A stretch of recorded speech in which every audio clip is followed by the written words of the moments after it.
नमस्कार, मी नितीन भालेराव. लोकशाहीच्या of the रेकॉर्डमध्ये आपल्या सगळ्यांचं स्वागत. मित्रांनो, माहिती आहे आपल्याला, दरवेळेला आपण एका नवीन पाहुण्यांशी गप्पा मारतो. या कार्यक्रमात त्यांच्यातला माणूस जाणून घेण्याची इच्छा आपली असते. वेगवेगळ्या पद्धतीने त्यांचे पैलू आपण पाहत असतो. आणि आज अशी व्यक्ती आपल्याबरोबर आहे की ज्यांच्या उल्लेखाशिवाय महाराष्ट्राचा तर सोडाच, पण कदाचित भारताचा सुद्धा वैद्यकीय इतिहास त्यांच्या उल्लेखाशिवाय पूर्ण होणार नाही.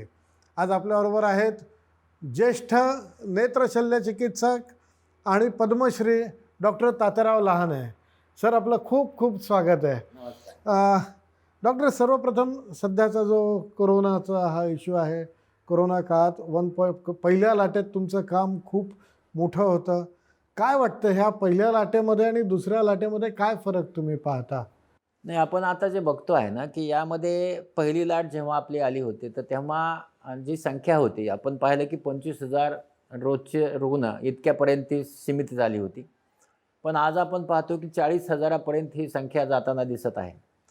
तर याचा अर्थ असा आहे की जो विषाणू आहे, हा विषाणू स्वरूप बदलत असतो आणि ते प्रत्येक विषाणू, जो कुठला RNA व्हायरस असेल, DNA व्हायरस असेल, तो स्वरूप बदलत असतो.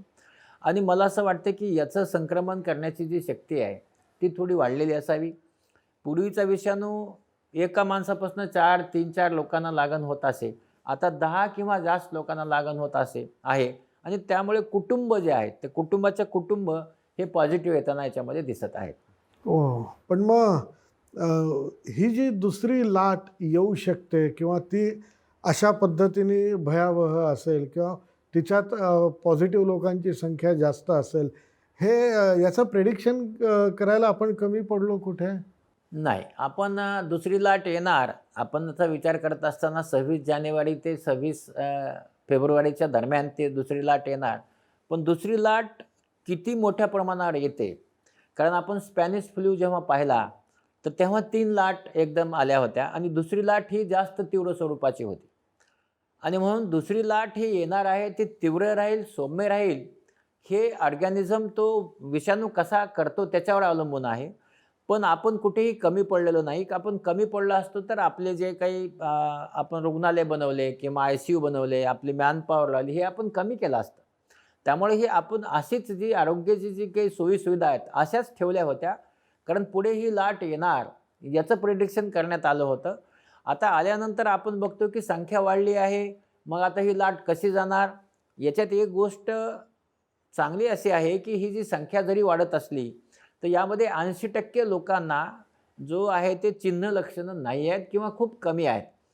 20% लोकांना चिन्ह लक्षणं आहेत आणि त्यामध्ये जो मृत्यूचं प्रमाण आहे, मागच्या वेळेस आपण पाहिलं हे मृत्यूचं प्रमाण जास्त होतं. हां, हां. यावेळेस मृत्यूचं प्रमाण कमी आहे. कमी आहे. पण बरोबर. जे आहे ते प्रमाण याच्यामुळं जास्त होताना दिसत आहे की एक तर ज्यांना आजार आहेत आणि दुसरं आपल्याकडे उशिरा येण्यामुळे, म्हणजे यामध्ये चिन्ह लक्षणं कमी असल्यामुळे 6 ते 7 दिवस रुग्ण दवाखान्यात जात नाही आहेत आणि त्यामुळे असं होतं की दवाखान्यात जेव्हा जातात तेव्हा त्यांचा संसर्ग वाढलेला असतो आणि अशा वेळेस मग त्यांना हा जो आजार आहे तो तीव्र स्वरूपाचा झालेला असतो आणि त्यामुळे सर्वांनी जर लवकर आलं तर आणखी आपला जो मृत्यू दर आहे हे कमी करण्यात यश येऊ शकतं.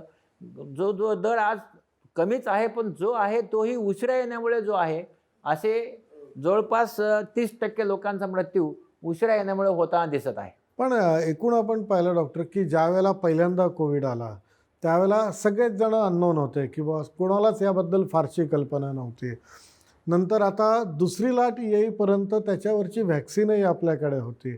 व्हॅक्सिनेशनचा जो रेट आहे, तो कमी झाल्यामुळे रुग्णसंख्या मोठ्या प्रमाणात वाढते असं नाही वाटत तुम्हाला?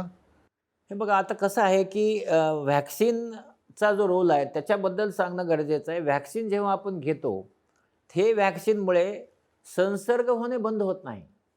व्हॅक्सिन घेतल्यानंतर आपल्या शरीराला जो आजार होणार आहे, हा आजार एकदम असा माईल्ड स्वरूपाचा, आपण म्हणूया सौम्य अशा स्वरूपाचा होतो आणि त्याच्यामुळे त्याच्यात तीव्र स्वरूपाचा आजार होत नाही. आता व्हॅक्सिन घेतल्यानंतर आपल्या शरीरामध्ये जे पेशी निर्माण होतात, ते आपल्या शरीरात जेव्हा विषाणू जातील तेव्हा त्याच्यावर ते अटॅक करतील.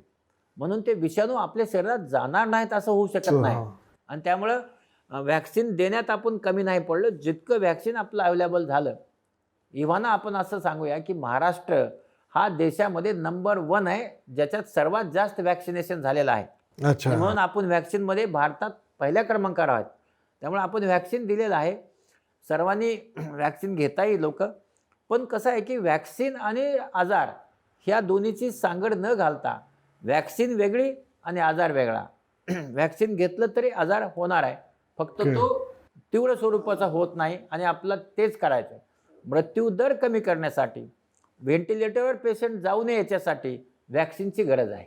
म्हणजे आपण अनेक केसेस पाहिल्या की बाबा व्हॅक्सिनेशन घेतल्यानंतर म्हणजे सेकंड डोस झाल्यानंतर सुद्धा अनेकांना कोरोना झाला, तर ही व्हॅक्सिन प्रभावी आहे की नाही अशी शंका लोकांच्या मनात आली, तर ती काही कुठे त्यांनी बाळगण्याचं कारण तर नाही. 2 गोष्टी आहेत. आम्ही काही लोकांचं जेव्हा व्हॅक्सिन घेण्यासाठी जातात, तेव्हा त्यांचं अँटिजेन टेस्ट करून पाहिली.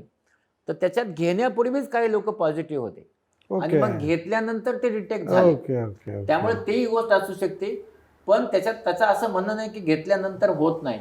घेतल्यानंतर हा आजार होतो. एक तुम्ही डोस घ्या किंवा 2 डोस घ्या.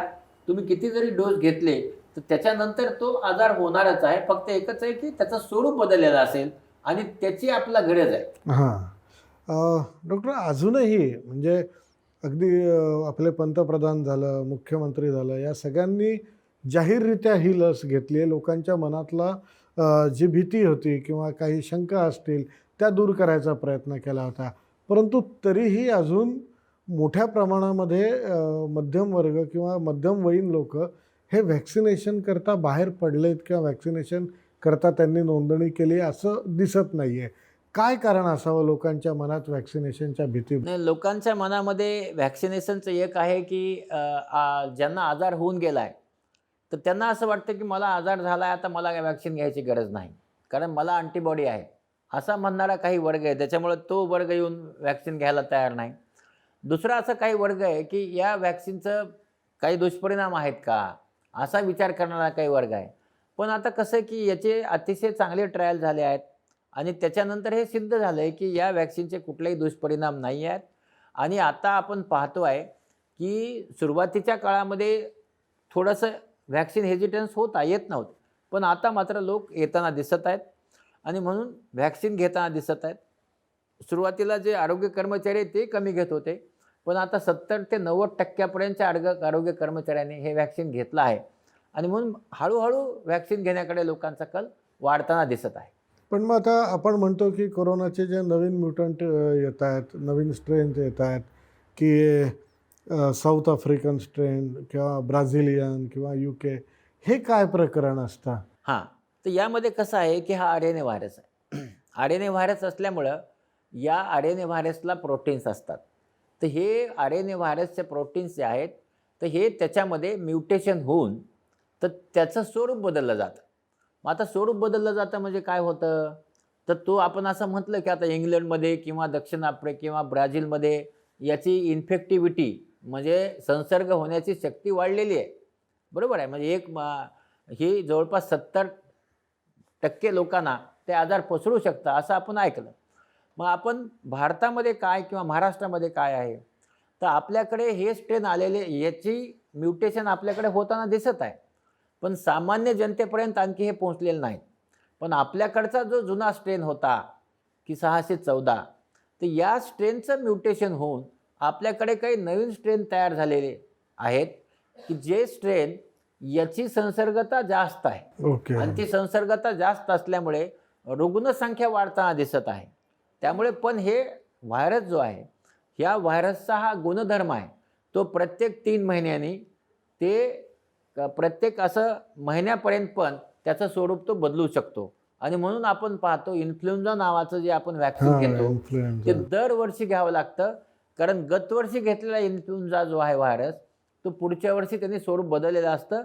म्हणून वेगळ्या प्रकारचं जे इन्फ्लुएन्झा जे आहे हे दिलं जातं. आपण भारतात थोडे लोक घेतात, पण परदेशामध्ये मात्र दरवर्षी हे व्हॅक्सिन घेतलं जातं. त्याचं कारण आहे स्वरूप बदलणं हा व्हायरसचा गुणधर्म आहे. तसं त्यांनी बदललं आहे.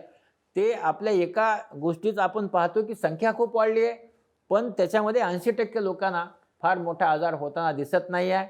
आणि पण संख्या वाढल्यामुळे आपल्याकडे मृत्यूचे आकडे मोठे दिसतात, पण पर्सेंटेज वाईज ते जास्त नाही आहे. ओके. पण मग आता हे जे नवीन स्ट्रेन हे दिसून आलेले आहेत, आपल्या भारतीय लोकांकरता ते कितपत नाही, त्रासदायक आता आहे? कसं आहे की याला आपण मॅपिंग करणं गरजेचं आहे. केरळने आता त्याचं मॅपिंग केलं आहे. प्रत्येक जिल्ह्यामधले प्रत्येक आठवड्याला एक 25 सॅम्पल देऊन त्याचं याच्यात कुठला जिनोम सिक्वेन्स आहे हे बघणं गरजेचं आहे. ते महाराष्ट्रामध्ये पण ते केलं जाणार आहे आणि याचा एक लाँग स्टडी करावा लागतो. जे हे पूर्ण अभ्यास करण्याच्या पूर्वी आपल्याकडे जे आपण केलं आहे त्याच्यात आपल्या लक्षात आलं की काही स्ट्रेन बदललेले आहेत. पण हे किती बदललेले आहेत, किती घातक आहेत किंवा त्याचा पुढे काय परिणाम होणार आहे म्हणजे आपल्या शरीरावर, हे पाहण्यासाठी त्याची जिनोमिक सिक्वेन्सिंग स्टडी जी आहे, तर ती जवळपास एक 4000 सॅम्पलची स्टडी आपण महाराष्ट्रामध्ये करणार आहोत. ती केल्यानंतर आपल्या लक्षात येईल की नेमकं याचं स्वरूप काय. तर हा महिना जो आहे, या महिन्यामध्ये ही स्टडी केली जाईल आणि मग याचं जे स्वरूप आहे, हे स्वरूप आपल्या लक्षात येईल. आज तरी आपण असे निश्चित म्हणूया की याचं स्वरूप बदललं आहे. कशा प्रकारे बदललं आहे याचा अभ्यास करणं गरजेचं आहे. पण मग या अभ्यासाच्या साधारणतः असं म्हटलं जातं की वैद्यकीय शास्त्राचा जो अभ्यास आहे हा कधी-कधी इतका असतो की तोपर्यंत पेशंट बरं म्हणजे त्याचं बरं वाईट नको व्हायला की त्याचा अभ्यास संपेल. नाही, यामध्ये कसं आहे की आपण जेव्हा हा अभ्यास करतो, फक्त सिक्वेन्सिंग माहीत होऊन फायदा होत नाही. त्याच्याबरोबर क्लिनिकल त्याचे जे चिन्ह लक्षणं आहेत किंवा त्याच्यावरचे उपचार आहेत. म्हणजे आपण एखाद्या ठिकाणी समजा क्लस्टर निर्माण झाला, तर त्या क्लस्टरमधनं आपण त्याचे सॅम्पल घेतो आणि त्या क्लस्टरला म्हणजे तिथल्या सगळ्या गर्दीला कुठल्या प्रकारचे चिन्ह लक्षणं आहेत ह्याचाही अभ्यास करतो आणि त्या दोन्हीची जोड घालतो की हे होणारा जो आजार आहे तर या प्रकारचा तिथे सापडला तर हा कुठला आहे, म्युटेशन आहे का, आणि हा असेल तर हे चिन्ह लक्षण आहेत. त्याच्यामुळं त्या जिल्ह्यामध्ये ते गायडन्स आपण देऊ शकतो आणि जिल्ह्यात वेगळा असू शकतो किंवा स्टेट राज्यामध्ये वेगळा असू शकतो, देशात वेगळा असू शकतो. त्यामुळं तो अभ्यास जो आहे फक्त त्याचा बदललेलं स्वरूप पाहत नाही आपण, त्यांनी बदललेले माणसाच्या शरीरावर काय त्याचे परिणाम व्हायलेत याचाही अभ्यास केला जातो आणि त्यामुळे ते एक अतिशय मार्गदर्शक ठरत असतं की हे अशा प्रकारचा विषाणू आहे, अशा प्रकारे माणसाच्या शरीरामध्ये जाऊन तो चिन्ह लक्षणं निर्माण करतो आहे आणि त्याच्यावर हे उपाय आहेत. या सगळ्या गोष्टीसाठी अभ्यास केला जातो. असं सांगितलं जातं की पहिली जी कोरोनाची लाट होती 1.0 ती साधारणतः 45+ किंवा 50+च्या रुग्णांकरता अधिक घातक होती. परंतु आता जर आपण पाहिलं तर अगदी महिन्याभराच्या बाळापासून ते तरुणांमध्ये याचं सगळं प्रमाण जास्त दिसतंय तुलनेत. नितीनजी, आपण जर पाहिलं तर शिफ्ट आहे. म्हणजे आपण पाहिलं की जे ज्येष्ठ होते 50च्या वरचे, तर त्यांना ही लागण होता दिसत होती.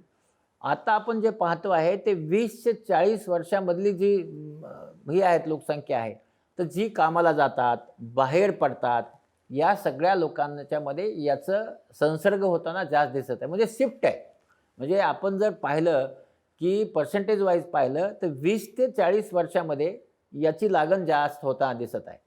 पण आता ही जास्त झाल्यामुळे कसं होत आहे की हे सगळी कमावणारी आणि बाहेर जाणारी मंडळी आहे, ही पुन्हा घरी जाते आणि घरी गेल्यानंतर कुटुंबात राहते. मग कुटुंबाला होताना दिसत आहे आणि म्हणून हा जो एक शिफ्ट आहे, या शिफ्टीमुळे संख्या वाढलेली आहे.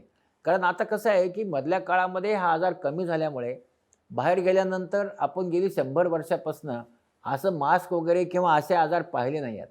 आता 1 वर्ष मास्क घातल्यानंतर त्या मास्कचा कंटाळा आला नाही तर आपण मनुष्य कसे असू शकू. तर मास्कचा कंटाळा कुणाला येणार आहे.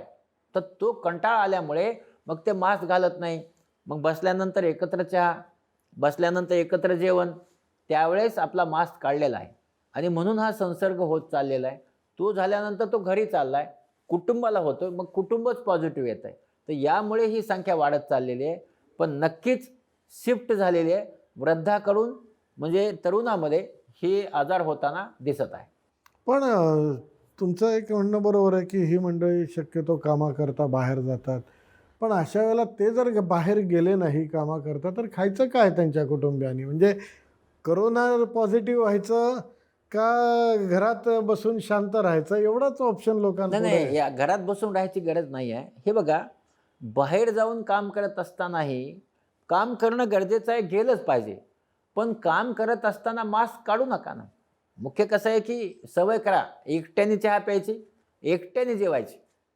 किंवा आपण एक असं ऑफिसमध्ये 4 लोक आहेत, तर बाकीच्या 3 लोकांनी मास्क घालून ठेवा, एकाने जेवा. त्याची झाल्यानंतर त्यांनी मास्क घाला, दुसऱ्यांनी जेवा. किंवा चहा प्यायचा आहे, चौघं एक बसून प्या, पण एक एक जण प्या. मास्क एक एक जणांनी काढायचे. असं जर सिक्वेन्शियल करत राहिलो तर एकमेकाचा आजार एकमेकाला जाणार नाही. पण तसं न होता काय होतं की आपल्या ज्या जुन्या सवयी आहेत त्याप्रमाणे आपण चाललो आहे म्हणून होतं. म्हणून लोकांनी कमवण्यासाठी जाणं गरजेचंच आहे, पण तिथे गेल्यानंतर तुमची आणि तुमच्या कुटुंबाची काळजी घ्यायची असेल, मास्क घाला.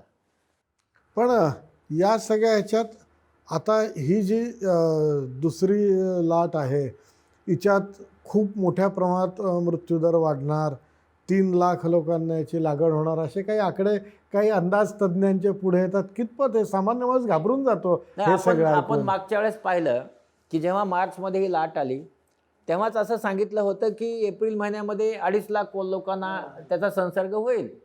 पण आपण पाहिलं तो 50,000च राहिला, म्हणजे वरचे 2 लाखांना झाला नाही. आता तसं सांगितलं जातं की 3 लाख लोकांना रोज संसर्ग होईल, पण आता आपण 40,000वरच आहेत, आहे का नाही. त्यामुळे मृत्यूचं प्रमाण आज आपण पाहतोय की फक्त 0.4 to 0.3% आहे बरोबर. आताच्या नवीन याच्यामध्ये. आणि म्हणून मृत्यूचं प्रमाण वाढलेलं नाही. हां, रुग्णसंख्या वाढल्यामुळे मृत्यूचा नंबर वाढताना दिसतोय, पण पर्सेंटेज वाढलेला नाही आहे. त्यामुळं कसं असतं की हे एक्सपोनेन्शियल ग्रोथ नावाची ग्रोथ असते. स्टॅटिस्टिशियन प्रमाणे ते कॅल्क्युलेट केलं जातं की मागच्या 8 दिवसात हे, तर पुढच्या 8 दिवसात काय. किती? आणि त्यामुळे हे तसं केलं जातं. पण व्हायरस एक असा माणूस आहे की त्याचे कॅल्क्युलेशन तो कुणालाही समजू देत नाही. त्याचं ठरलेलं असतं, कारण तो अदृश्य शक्ती आहे. आपण नेहमी म्हणतो अदृश्य शक्तीला भिलं पाहिजे. तशी ती बरोबर. अदृश्य शक्ती आहे, ती काय करेल काही सांगता येत नाही. म्हणून हे एक्सपोनेन्शियल ग्रोथ आपण म्हणतो 3 लाख, पण तसं काही होत नाही, कारण आज आपण तिथं कुठल्याही उंबरवाट्यावर पण नाही आहे. आणि म्हणून मनामध्ये भीती बाळगण्याची गरज नाही. हां, संख्या वाढते हे खरं आहे. आपण स्वतःचं संरक्षण केलं तर संख्या वाढणार नाही. आणि सर्वांनीच ठरवलं एका दिवशी की आम्ही आता मास्क काढणारच नाही, तर महिन्याभरामध्ये पुन्हा आणखी आपण कमी करू त्यांना. ही जी सेकंड लाट आहे, तुमच्या मते, तुमच्या अभ्यासानुसार किती काळ अजून ही दुसरी लाट चालण्याची नाही, शक्यता आपण आहे? जर मागच्या लाटेचा विचार केला तर मार्च महिन्यामध्ये लाट आली होती आणि ती आल्यानंतर आपण पाहिलं की ती हळूहळू वाढत कमी होत वाढत कमी होत जुलैमध्ये वाढली. त्याच्यानंतर ऑगस्टमध्ये कमी होत, सप्टेंबरमध्ये कमी होऊन ऑक्टोबरला गेली. म्हणजे सगळी मिळून 6 महिने राहिली. बरोबर आहे. बरोबर आहे. जर आपण त्याचाच विचार केला तर ही पण तशीच 6 महिन्यापर्यंत राहू शकते, आहे का नाही. पण आपण जर असा विचार केला की ही जे आता पिकअप झालेला आहे हा थोडा फास्ट झाल्यामुळे लोकांच्या मध्ये आपण पाहतो की धारावीमध्ये लोकांना लागण नाही आहे. का नाही आहे? कारण मागच्या काळात त्यांना लागण झाली होती म्हणून नाही आहे. आणि म्हणून आता हर्ड इम्युनिटी जे आपण म्हणतो की ही लागण होत असल्यामुळे हळूहळू लोकांना लागण होणं कमी होत जाईल. आणि त्यामुळे एवढ्या मोठ्या 6 महिने जाणार पण नाही ही जी लाट आहे. तर आता काही लोकांचं असं म्हणणं आहे की 15 एप्रिलपर्यंत वाढत जाईल. 15 एप्रिल ते 15 मे हा प्लॅट्यू राहील, म्हणजे कमी जास्त होत राहील आणि 15 मे नंतर कमी होत जाईल. आपण त्याच्यात 1 महिना ॲड जरी केला तर 15 जून नंतर कमी होईल असं वाटतंय. 90 दिवस सरासरी वर राहील ओके. आणि मग हळूहळू कमी होईल, पण कमी व्हायला तेवढेच दिवस लागतात. पण असं वाटतं की 15 मे नंतर हळूहळू त्याच्यात उतार व्हायला सुरू होईल. तुम्ही आता एवढी वर्ष वैद्यकीय क्षेत्रामध्ये आहात. तुमचे जे विदेशातले समकक्ष मित्र किंवा हे असतील, त्यांच्याशी तुमचं कोरोना संदर्भात बोलणं होतं, काय त्यांचं म्हणणं आहे? नाही, आपलं कसं आहे की या सगळ्या ह्याच्यामध्ये जसं आपला भारतातला टास्क फोर्स आहे तसा भारतात बाहेरच्या लोकांचा आहे. बरोबर. त्यांच्याशी आमचं जवळपास रोज तर काही होत नाही, पण 15 दिवसांनी महिन्यानी त्यांच्याशी आमची चर्चा होत असते. तर आता त्यांच्याकडे आजार नाही असं नाहीच आहे, पण त्यांच्याकडे आजार आहे. आणि म्हणून प्रत्येकाला त्यांचंही म्हणणं असंच आहे की सेकंड वेव्ह जेव्हा त्यांच्याकडे आली तर त्यांनी जवळपास 90% लोकांचं इम्युनायझेशन व्हॅक्सिन इंग्लंडमध्ये केलं. त्याच्यानंतर हळूहळू ती वसरली, पण दुसरी वसरण्यासाठी त्यांना 3 महिने लागले. तर त्यांना तसंच त्यांचं म्हणणं आहे की आपल्याकडे 3 महिने लागतील आणि 3 महिने लागतील म्हणूनच आपण हिशोब करते की जून महिन्यापर्यंत ते हळूहळू कमी होत जाईल. पण मग अशा ह्याच्यात सरकारचं कर्तव्य काय तुम्हाला असं वाटतं, की जसं नागरिकांचं कर्तव्य आहे, की त्यांनी मास्क लावला पाहिजे, सॅनिटायझेशन हे केलं पाहिजे. सरकारची काय कर्तव्य आहे? या आपण असं 3 पाहिलं महिन्यात की पहिल्या लाटेमध्ये जेव्हा ही लाट आली, तर तेव्हा आपण लॉकडाऊन केलं. मग का केलं ते लॉकडाऊन? कारण आरोग्याच्या ज्या सोयीसुविधा आहेत, त्या तयार करता याव्या म्हणून लॉकडाऊन. तर त्या काळामध्ये आपण विचार केला तर आपली जे बेडची संख्या वाढून 3,60,000 वर बेडची संख्या गेली. रुग्णालयीन 1,50,000 खाटा झाल्या. ICU आपल्याकडे जे होते ते पार वाढून 20,000 वर गेले. खाजगीचे दवाखाने आपण ताब्यात घेतले. या सगळ्या गोष्टी करण्यासाठीची ती लॉकडाऊन. आता सरकारने तो अतिशय योग्य असा पाऊल त्यावेळेस उचललं आणि लोकांना वाचवण्यामध्ये मदत करण्यामध्ये संपूर्ण प्रयत्न केले. झोकून देऊन आपण म्हणूया. मग आता काय? तर आता आपल्याकडे आरोग्याच्या सोयीसुविधा निर्माण झालेल्या आहेत. सरकारने औषधं पुरवणे, लोकांच्या तपासण्या करणे, त्यांच्यासाठी खाट निर्माण करून देणे, CCC सेंटर करणे, होम क्वारंटाईनची काळजी घेणे. तर मला असं वाटतं की होम क्वारंटाईनला फोन केले जातात. CCC सेंटर जेवढे असायला पाहिजे ते 2,00,000 खाटा CCC सेंटरच्या आहेत. त्यानंतर ICU आणि या बेडची सोय केलेली आहे. म्हणून शासन स्तरावर ज्या गोष्टी व्हायला पाहिजे, त्या सगळ्या गोष्टीच्या सोयीसुविधा उपलब्ध केलेल्या आहेत आणि ज्यामुळेच आपण इतका मोठा आजार झाल्यानंतर देखील त्याला चांगलं योग्य रीतीने तोंड देऊ शकत आहोत. पूर्वी जर आपण पाहिलं म्हणजे एक 2-3 वर्षापर्यंत जर आपण राज्याचं किंवा केंद्राचंही बजेट जर पाहिलं, तर आरोग्यसेवा किंवा सार्वजनिक आरोग्यसेवा हा अतिशय दुर्लक्षित भाग होता. म्हणजे बा अगदी जे काही उरलं-सुरलं आहे ते शालेय शिक्षण आणि सार्वजनिक आरोग्यसेवा. या महत्त्वाच्या क्षेत्राकडे जे इतके वर्ष सातत्यानं दुर्लक्ष झालं, त्याचा हा फटका आहे असं म्हणायला हरकत नाही. नाही कसं असतं की आपल्याला सांगतो की आपण 2 गोष्टीचा विचार केला पाहिजे. जे प्रगत राष्ट्र आहेत, प्रगत राष्ट्र हा त्यांचा GDP जो आहे तो जास्तीत जास्त GDP हे आरोग्यावर खर्च करतात. पण आपल्याकडे सोयीसुविधा निर्माण करण्यासाठी वर ते खर्च केले जातात आणि आरोग्यावर खर्च कमी केला जातो. त्याचं कारण असं आहे की तेवढा आरोग्यावर खर्च करत असताना परवडणारा नसतो. आणि आतापर्यंत आपण पाहिलं आहे की सोयीसुविधांमध्ये वाढ होत गेलेली आहे. असं नाही की होत गेलेली नाही आहे. पण GDP जो आहे तो आरोग्यावर थोडा वाढला पाहिजे आणि तो वाढवणं गरजेचं आहे. मला असं वाटतं की तो आता यावर्षी तरी नक्कीच वाढला आहे. तर हा GDP जर असाच वाढवून ठेवला पुढचे 5 वर्षे, तर आरोग्याच्या सोयीसुविधा निर्माण होतील आणि ज्या काही खेडेगावापर्यंत त्या सुविधा होणं गरजेचं आहे. त्या ग्रामीण भागापर्यंत त्या सुविधा निर्माण होणं गरजेचं आहे. आणि मला असं वाटतं की या 5 वर्षामध्ये ग्रामीण भागापर्यंत त्या सुविधा इव्हन महाराष्ट्राच्या बजेटमध्येही या आरोग्याच्या ह्याच्यावर भर देण्यात आली आहे. कारण आपण पाहतो की प्राथमिक आरोग्य केंद्र अतिशय म्हणजे पहिली लाट ओसरल्यानंतर आम्ही एक सर्वे केला होता राज्यातल्या प्राथमिक आरोग्य केंद्रांचा. अत्यंत म्हणजे कोरोना होऊन गेल्यानंतरसुद्धा अतिशय वाईट अवस्था. म्हणजे अनेक ठिकाणी ते बंदच असणे, कधीच ते उघडलं नाही. कुठे डॉक्टर्स त्यांचे तिथे उपलब्ध नसतात. त्या 2-4 नर्सेस असतात, त्या बिचाऱ्या हे करत असतात. तिथे धड औषधं नाही, धड इक्विपमेंट्स नाही. हे म्हणजे कोरोना आला, एवढा मोठा फटका बसूनही आपले डोळे का उघडू नये याच्याने?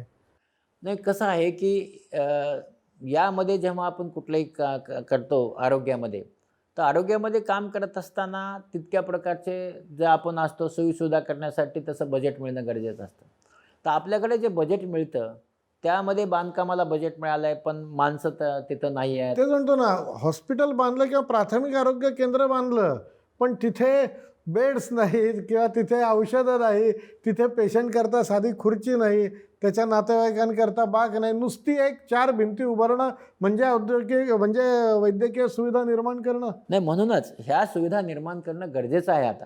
कारण आपण सर्वे केला जे आपला दिसला आहे, तर या सुविधा निर्माण करणं गरजेचं आहे आणि ते करत असताना काय लागतं, महत्त्वाची एकच गोष्ट लागते ते म्हणजे पैसे. आणि म्हणून याचा GDP जो आहे आपला जसा केंद्राने वाढवला तसाच महाराष्ट्र शासनाने वाढवला आणि म्हणून ज्या सोयीसुविधा ग्रामीण भागात नाही आहेत त्या सोयीसुविधा निर्माण होणं गरजेचं आहे. आणि पुढच्या काळामध्ये पुढच्या 5 वर्षामध्ये आजच्याच ह्याने आपण गेलो तर मला असं वाटतं की याच गतीने आपण पुढे गेलो तर अशा प्रकारच्या सोयीसुविधा निर्माण केल्या जातील आणि अडचणी नक्कीच भासणार नाहीत. कधी कसं असतं की काही धडे मिळावे लागतात. तर हा 100 वर्षांनी आला आणि त्याने आपला सांगतो की तुम्ही आता आरोग्य सुविधा निर्माण करा. पण मला असं वाटतं सरकारने जागरूकपणे आता लक्ष देणं गरजेचं होतं आणि ते दिलं गेलं आहे. कारण यापूर्वी अशी फार काही गोष्ट घडली नाही आणि त्यामुळे त्याची निकडही भासली नाही. पण जेव्हा निकड भासली तेव्हा सगळेजण त्याच्यात मला असं उडी मारून सगळेजण ते काम करताना दिसत आहेत. तुमच्या मते किंवा तुमच्या अभ्यासामध्ये कोरोनाच्या किती वेव्ज येण्याची शक्यता आहे, किती लाटा येण्याची शक्यता आहे? नाही बघा, माझ्या मते असं आहे की आपण जर स्पॅनिश फ्लू बघितला तर त्याच्यात 3 लाटा आल्या होत्या. तर याच्या देखील अशा 3 लाटा येण्याची शक्यता आहे. पण दुसरी लाट जेव्हा येते सरासरी ती तीव्र स्वरूपाची असते, ते आता आलेली दिसत आहे आपला. तिसरी लाट मात्र सौम्य स्वरूपाची असते आणि ती आल्यानंतर ती दिसेलही न दिसताही जाईल. जर तोपर्यंत हर्ड अच्छा. इम्युनिटी आली म्हणजे 80% लोकांना हा आजार झाला तर हर्ड इम्युनिटी येईल. त्याच्यामुळे तिसरी लाट न दिसता पण जाऊ शकते. पण ह्या आजारात दुसरी लाट नक्की येते, तिसरी लाट येऊ शकते. पण दुसरी लाट ही ठरलेली आहे, ते येतच असते.